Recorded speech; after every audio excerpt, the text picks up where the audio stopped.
추수감사절은 세계 교회사의 기념비적인 신앙의 절기입니다.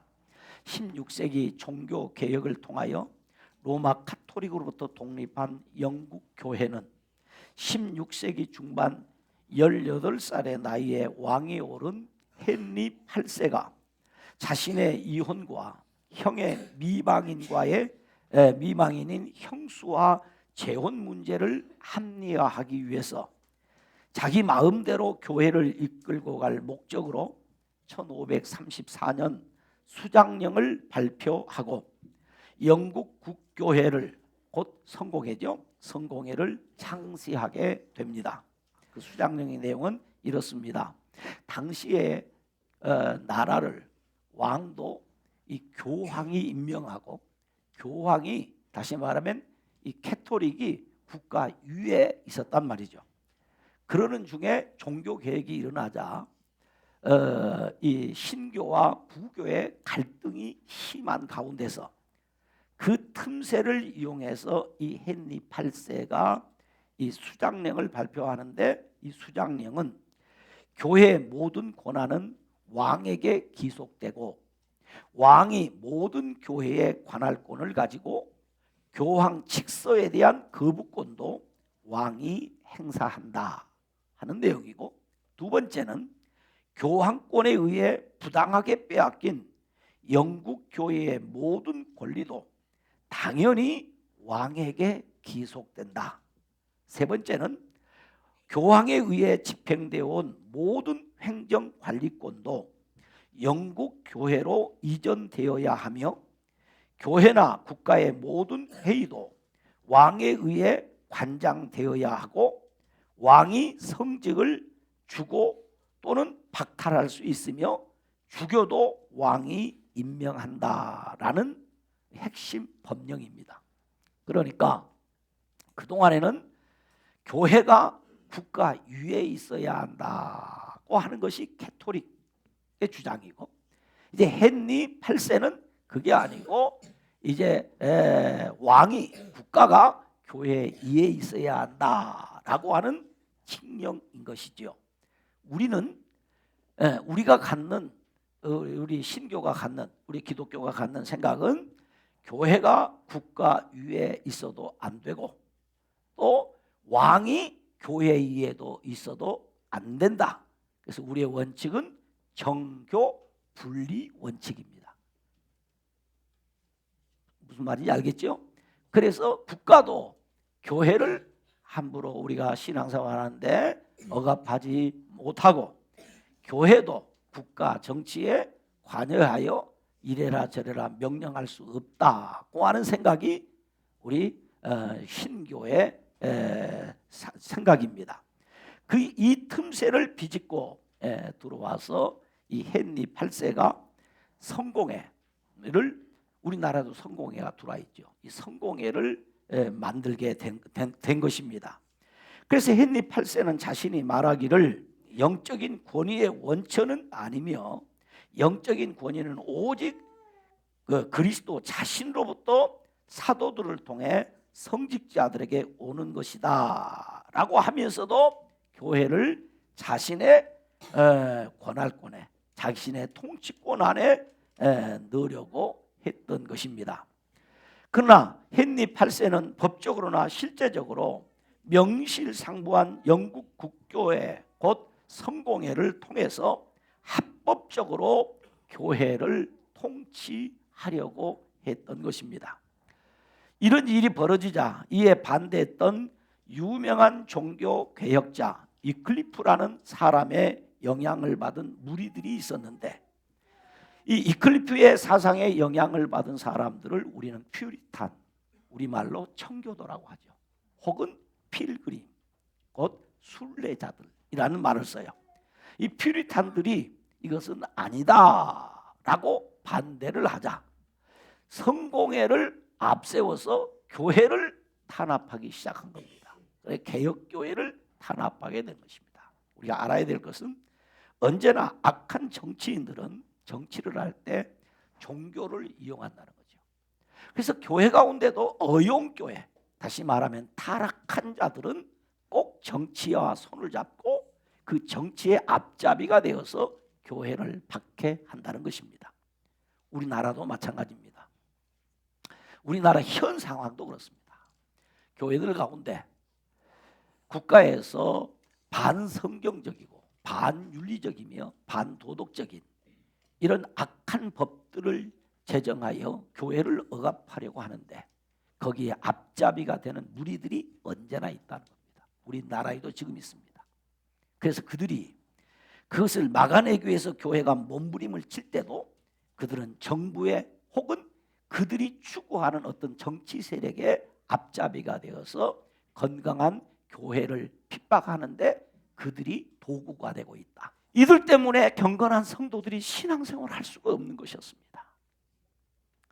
그래서 그들은 신앙생활을 좀 더 잘하기 위해서 화란, 지금의 네덜란드죠. 화란으로 떠납니다. 그곳에 갔더니 갈빈주의 신학 정통 성경을 믿는다. 여러분, 성경을 축자적으로 믿는다라는 것을 싫어하는 알미니우스파 자유주의 신학입니다. 이 자유주의 신학자들이 이 화란으로 피시는 이 퓨리탄들, 필그림들을 또 핍박을 합니다. 그래서 이들은 더 이상 화란, 곧 네덜란드에 머물러 있을 수 없다는 것을 알고 1492년 이탈리아의 탐험가 콜럼버스가 발견한 신대륙으로 갈 것을 계획하고 7년 동안 열심히 일해서 돈을 모았습니다. 그래서 그들은 7년 동안 모은 돈으로 약 180톤급의 목선 한 척을 구매를 해요. 그 배를 타고 신대륙으로 가보자. 그 신대륙에 가본 사람은 아무도 없습니다. 내비게이션도 없습니다. 그러나 저 대서양을 건너면 우리가 마음껏 신앙생활 할 수 있는 자유의 땅, 그곳이 있다다. 콜럼버스가 그걸 발견했다더라. 우리가 한번 그곳으로 갑시다 하고 그들이 모은 돈으로 배 한 척 목선을 준비했어요. 그 배가 바로 메이플라워입니다. 그 배를 타고 1620년 9월 6일 남자 78명, 여자 24명, 그래서 102명이 이 메이플라워를 탔습니다. 그래서 그들은 플리머스 항을 출발하여 망망대해인 대서양을 건너 신대륙으로 꿈을 꾸며 그들은 갔습니다. 약 65일이 지났습니다. 대략 3,400km가 되는 멀고 먼 여행길에 먹을 물이 없고 식량이 떨어져서 그 배 안에서 이 멀미를 못 건드고 죽고 목이 말라 죽고 배가 고파 죽고 몸이 아파 죽고 많은 형제자매들이 죽었습니다. 그래서 1620년 11월 9일, 정확한 날짜는 아닙니다. 미국 동부의 매사추세츠주의 작은 섬마을 플리머스 항에 도착을 하게 됩니다. 그들은 너무 감격해서 한 발은 배에 한 발은 육지에를 딛고 하나님 앞에 감사를 올립니다. 하나님이 인도했다. 먹을 것도 변변히 없는데 그들은 도착한 후에 나무를 베어 그 통나무로 크지 않은 예배당을 건축합니다. 그리고 거기 모여서 하나님 앞에 눈물 흘리며 예배를 드립니다. 이제 우리 성경대로 예수 잘 믿어보자. 얼마나 감격적인 예배를 드렸겠습니까? 그리고 그 다음에 작은 학교를 짓습니다. 그래서 아이들을 모아 글을 가르치고 학교를 시작합니다. 그리고 맨 마지막에 자신들의 집을 짓고 첫 번째 크리스마스를 그들이 맞이하게 돼요. 그때부터 고난의 행군이 시작되었습니다. 거의 1년에 걸쳐서 그들이 땅을 개간하고 이제 새로운 삶을 그들이 꿈을 꾸면서 토지를 만듭니다. 악몽 같은 시간이었습니다. 낮에는 원주민들의 무차별적인 공격을 받았습니다. 밤이면 무서운 맹수들과 싸워야 하는 매일의 삶이었습니다. 그리고 수많은 질병과 굶주림 그리고 혹독한 추위와 싸우는 가운데 1년의 세월이 지났습니다. 그 1년 세월을 지나는 동안에 53명이 죽었습니다.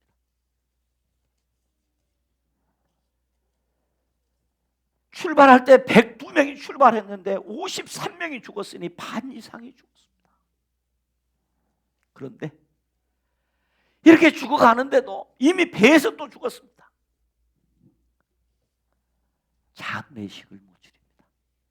왜냐하면 사람이 죽어나간다는 소식을 들으면 인디언들이 저들은 숫자가 얼마 안 된다고 공격해 올 것 같으니까 장례도 치르지 못했습니다. 그러면서 그들은 매일 경건 생활을 유지하기 위해서 자주자주 금식을 하기도 하고 고통스러울 때마다 하나님 앞에 엎드려 함께 기도했어요. 그럼에도 그들의 마음이 울적해지기도 하고 때로는 박해를 각오하고도 다시 저 화란으로 다시 영국으로 돌아가고 싶은 마음이 그들의 마음속에서 일어나는 것이었습니다. 그때마다 그들은 다시 금식하며 울면서 하나님 앞에 기도합니다. 그러는 중에 자연스럽게 원주민들과 서로 사귀게 됩니다. 원주민들에게 자신들은 이방인이지만은 그들에게 사랑을 베풀고 그들을 가까이 하자 원주민들도 마음을 여는 것입니다. 이 퓨리탄들은 원주민들을 향해서 인디언들을 향해서 손을 내밀며 그들에게 친절을 베풀자 그들과 가까워지니까 원주민들이 그 땅에서 농사 짓는 법을 가르쳐주고 그러면서 자연스럽게 그들이 가지고 온 씨앗을 심고 그 인디언들이 준 감자와 옥수수 씨를 심게 되었어요. 그래서 가을을 맞이했습니다. 가을이 되자 풍성한 열매가 맺게 되었습니다. 그래서 그동안 농사법도 가르쳐주고 감자씨도 주고 옥수수씨도 주었던 그 인디언들을 초청하여 축제를 벌이기로 했습니다. 그래서 자신들이 지은 곡식과 들에 나가 사냥한 고기들을 함께 준비해서 그 인디언들과 함께 이 감사축제, 지난 1년 동안 하나님이 베푸신 은혜에 대한 감사축제를 벌이기 위해서 인디언들을 초청했는데 웬걸요? 인디언들이 세상에 칠면조를 잡아가지고 맛있게 바베큐를 해가지고 왔어요. 침이 꼴딱꼴딱. 그런가 하면 인디언들이 맛있게 만든 호박파이를 가지고 왔어요. 자신들이 인디언들을 초청했지만 너무나 초라한 이 감사축제였는데 인디언들이 가지고 온 칠면조와 호박파이로 인해서 그날 감사축제는 다 풍성했습니다. 자기들이 대접하려고 했는데 그들이 가져온 것이 더 풍성해서 오히려 대접을 받는 이런 첫 번째 추수감사축제를 벌였습니다. 그때부터 미국 사람들은 추수감사절이 되면 칠면조 고기를 구워 먹고 호박파이로 그 풍성한 잔치를 엽니다. 이것이 기독교 역사에 세계 모든 교회에 이 추수감사절 행사를 풍성하게 만든 이야기입니다. 그 청교도들을 향해서 우리 기독교회에서는 순례자의 아버지 필그림 파더라고 부르기 시작했어요. 순례자들의 아버지다. 그래서 우리 교회도 바로 그 청교도들이 드렸던 추수감사절 축제를 우리가 드리게 되었습니다. 그래서 11월 달에 이 추수감사절을 우리가 지낸 겁니다. 물론 성경에 추수하여 하나님 앞에 감사하는 절기가 있습니다. 그걸 근거를 하지만 오늘과 같은 추수감사절 예배를 드리게 된 것은 바로 이 퓨리탄들이 드렸던 축제, 감사축제를 오늘 우리가 재현하고 있다고 하는 것입니다. 오늘 이 아침에 저와 여러분이 이 추수감사주일 아침에 이 순례자들의 아버지라고 하는 필그림들이, 이 퓨리탄들이 이 추수감사절을 지내면서 하나님 앞에 드렸던 감사, 특별히 시편에 나오는 이 감사의 말씀을 중심으로 해서 순례자들의 감사축제라는 제목으로 우리가 말씀을 듣게 되는데, 특별히 시편 120편부터 134편까지 15편을 한번 여러분 성경을 펼치고 보면 그 15편의 표제어가 똑같은데 시편 120편부터 표제어를 맨 위에 나와 있는 그것이 표제어인데 한번 같이 보실래요? 오늘 본문인 121편을 봅시다. 뭐라고 되어 있으면 같이 읽어봅시다. 시작. 예, 성전에 올라가는 노래. 뭔 노래가 뭐 그래요? 성전에 올라가는 노래 그랬어요. 그런데 이 말은 뭐냐면 성전에 올라가면서 부르는 노래 그런 말이에요. 성전으로 올라가면서 부르는 노래라는 거예요. 그러니까 성전에 올라가면서 부르는 노래라는 이 말은 무슨 뜻이냐면 바로 이스라엘 백성들이 지키는 3대 절기가 있습니다. 그것은 유월절, 오순절, 초막절이에요. 이 절기는 어디에 살든지 간에 유대인들은 반드시 절기를 지키러 어디로 와야 됩니까? 예루살렘으로 와야 됩니다. 이 유대인들이 어디에 살든지 이 흩어진 유대인들, 이 흩어진 유대인들이라는 말은 무슨 말이에요? 우리가 흔히 그렇죠. 디아스포라라고 그러죠. 디아스포라, 흩어진 유대인들. 바로 그때 예루살렘 성전으로 올라가면서 디아스포라들이, 흩어진 유대인들이 하나님을 향하여 부르는 찬송, 그 노래가 바로 이 시편 120편부터 134편까지의 내용이라는 겁니다. 그들이 성전에 올라가면서 부릅니다. 참 멀리서, 요즘 같으면 자동차를 운전하고 있습니다. 그때는 자동차를 운전하고 오는 것이 아니라 먼길, 저 팔레스타인 지역을 가보신 분들은 알지만 높은 산은 없지만은 계속해서 고개를 넘고 또 넘고 또 넘으면서 이 작은 언덕들을 넘으면서 그 메마른 광야길을 걸어서 이 예루살렘에 오면서 그들이 그 광야, 다시 말하면 그 순례자의 길을 걸어오면서 불렀던 고백이요, 노래요, 찬송이요, 기도였던 그 내용의 시편이 시편 120편부터 134편까지. 그 중에서 오늘 아침에 우리가 생각하는 것은 시편 121편이에요. 자, 저와 여러분은 어쩔 수 없이 예수 그리스도를 믿는 순간 우리는 어떤 사람이냐? 이 땅에 살지만은 날마다 더 나은 본향 곧 하나님 나라를 바라보며 하나님 나라를 향하여 나가는 순례자들입니다. 그들이 불러야 될 노래가 있다. 그들이 올려드릴 축제가 있다. 그것은 오늘 시편 121편을 통해서 우리에게 주는 한 3가지의 메시지를 생각해 보려고 합니다. 첫째는 어려운 순례길에서 도와주실 하나님을 바라보며 드리는 감사 축제다. 본문 1절 2절은 이렇게 말합니다. 우리 성경을 봅시다. 본문 1절 2절입니다. 같이 봅니다. 내가 산을 향하여 눈을 들리라. 나의 도움이 어디서 올까? 나의 도움은 천지를 지으신 여호와에게서로다. 그랬습니다. 내가 산을 향하여 눈을 들리라. 나의 도움이 어디서 올까? 하는 거죠. 순례자는 아름다운 산을 이 성경에 아름다운 산을 본다고 했는데 제가 가본 저 팔레스타인의 산은 아름답지가 않았습니다. 험한 길이었습니다. 척박한 땅이었습니다. 그러니 얼마나 힘들었겠습니까? 그 길을 걷고 걸으면서 그들이 어디서 누가 나를 도와줄까? 왜냐하면 위험한 그 사막의 길, 그 광야길을 걸어갈 때 누군가의 도움이 필요하다는 거죠. 뿐입니까? 오늘 저와 여러분이 이 시대를 사는 저와 여러분에게도 누군가의 도움이 필요합니다. 누군가가 도와줘야 됩니다. 나는 도움을 받지 않고도 넉넉히 살 수 있다고 말할 사람은 아무도 없을 것입니다. 오늘 순례의 길을 떠나는 예루살렘을 향해 가는 그 디아스포라들은 하나님의 도움 없이는 갈 수 없어요. 나의 도움이 어디서일까? 하고 저 하나님의 인재의 산인 시온산을 바라보며 하나님의 도움을 구하면서 깨닫습니다.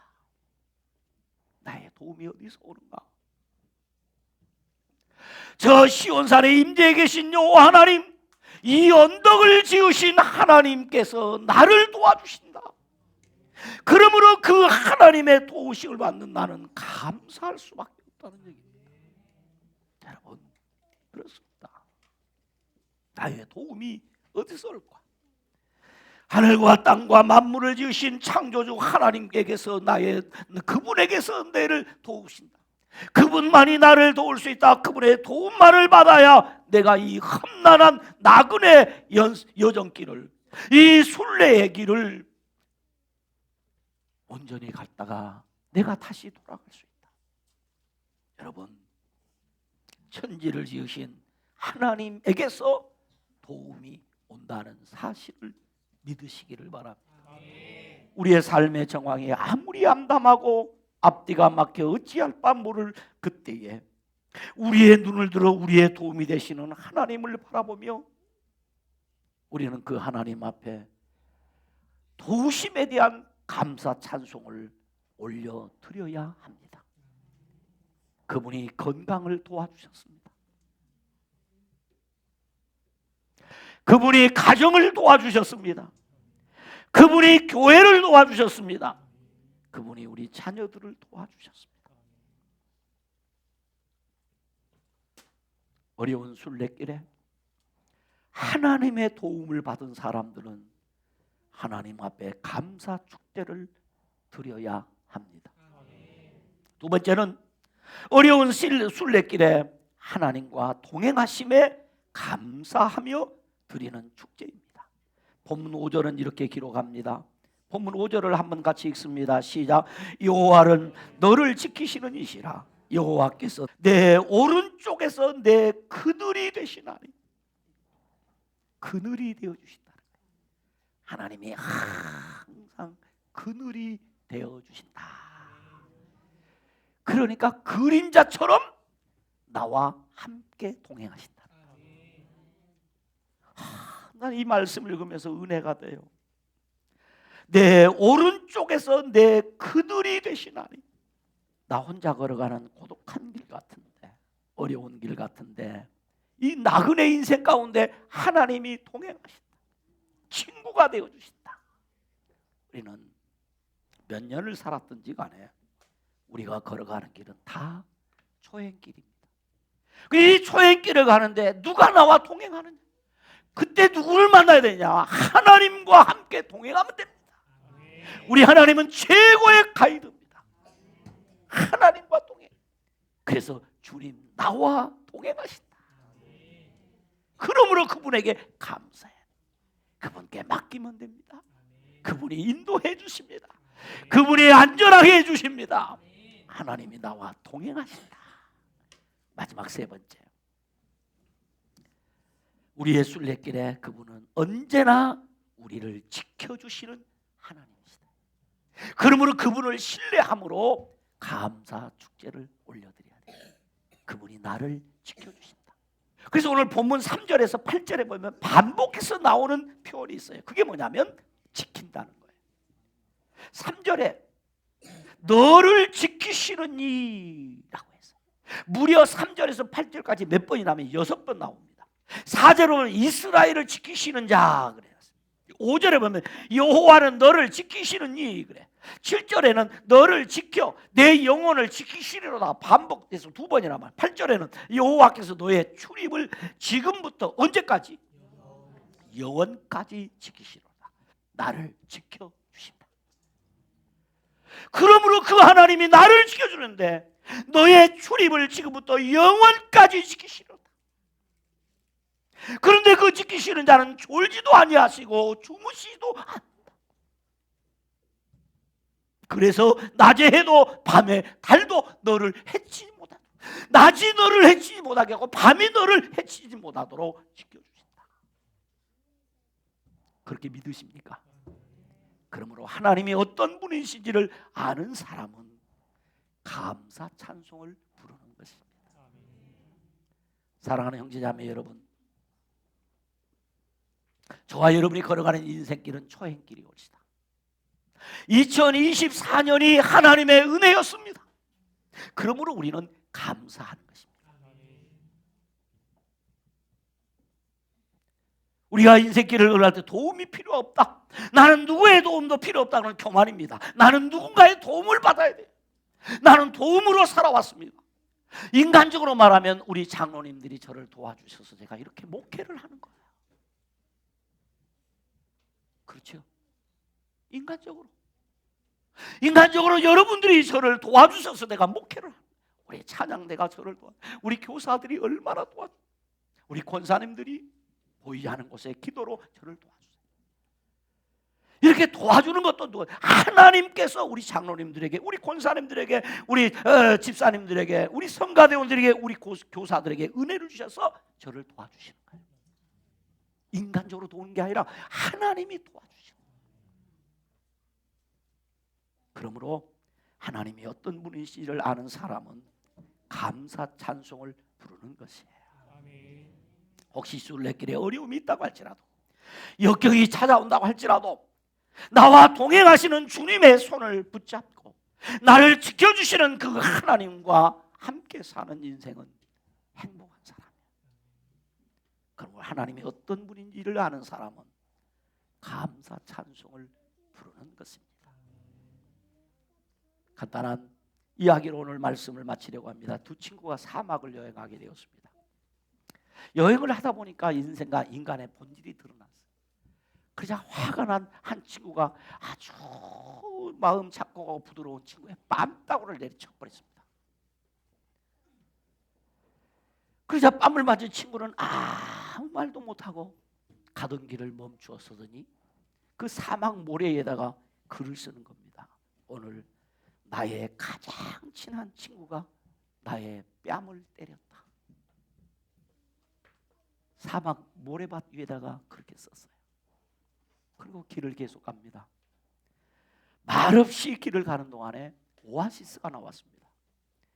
그래서 오아시스의 두 친구는 우리 샤워 좀 하고 가자 하고 그 오아시스에서 목욕을 했습니다. 그러다가 그 뺨 맞은 친구가 그만 발을 헛디뎌서 그 사막에 목욕하러 갔다가 늪에 빠져버렸습니다. 그러자 뺨 때렸던 친구가 늪에 빠진 친구를 건져줬습니다.